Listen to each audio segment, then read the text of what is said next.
আসসালামু আলাইকুম। সবাই কেমন আছেন? আলহামদুলিল্লাহ আমি ভালো আছি। চলে এসেছি আপনাদের রনক আপু। আজকে অনেক কাজ আম্মার বাসার ছাদে। গাছগুলোর মাটিগুলো কেমন হয়ে গেছে তাই একটু নিগড়ে দিচ্ছি। গাছে অনেক ফুল ফুটেছে, মরিচ গাছে। কাজ করতে আমার অনেক ভালো লাগে, বসে থাকতে একদমই ভালো লাগে না। কাজ না থাকলেও আমি কিছু না কিছু কাজ বের করেই নিই।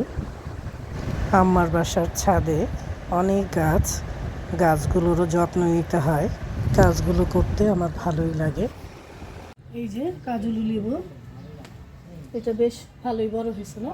এটা তুলে ফেলি।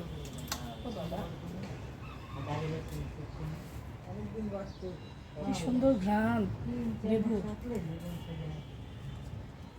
এগুলো বড় হয় নাই, এগুলো বড়, এটাই বড় হয়েছে, একটু একদম নিচে ছিল।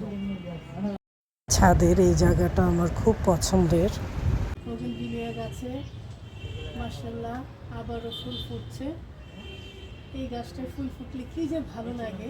আমি ডালগুলো কাটি না, এই ডালগুলোই বাড়ির সৌন্দর্য, আর এই গাছেরও সৌন্দর্য আমার মনে হয়। ছাদের উপরে এই গাছটা কি যে ভালো লাগে। দেখছো, সেদিন সব কাটে ফেলছি, আবারও বড় হয়ে গেছে পুঁইশাক গাছগুলো। একদম বেয়ে বেয়ে কত দূর চলে এসেছে। দেখি আম্মার লাউ গাছের কি অবস্থা। আম্মার লাউ গাছে দুইটা লাউ ধরেছে, আর এদিকে বেলি ফুলগুলো কি যে সুন্দর, কি যে সুন্দর লাগছে ফুলগুলো। মাশাআল্লাহ, নয়নতারা গাছ বোগেনভিলিয়ার সাথে দেখেন কত বড় হয়ে গেছে। হ্যাঁ, এই যে দেখেন, মাশাআল্লাহ মাশাআল্লাহ, এত বড় হয়েছে নয়নতারা। এই গাছ যেমন বড় হচ্ছে, এই নয়নতারা এত বড় হচ্ছে।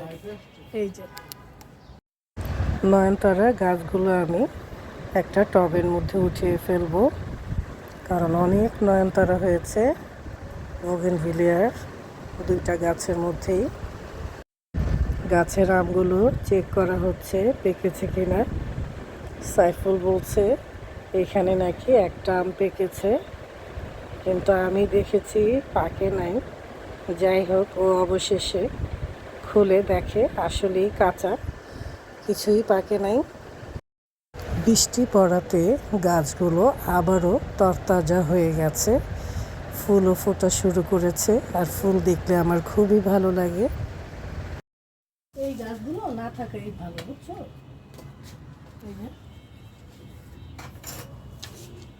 জংলি গাছ, ফুলগুলো আবারও ফুটছে মাশাআল্লাহ। এই যে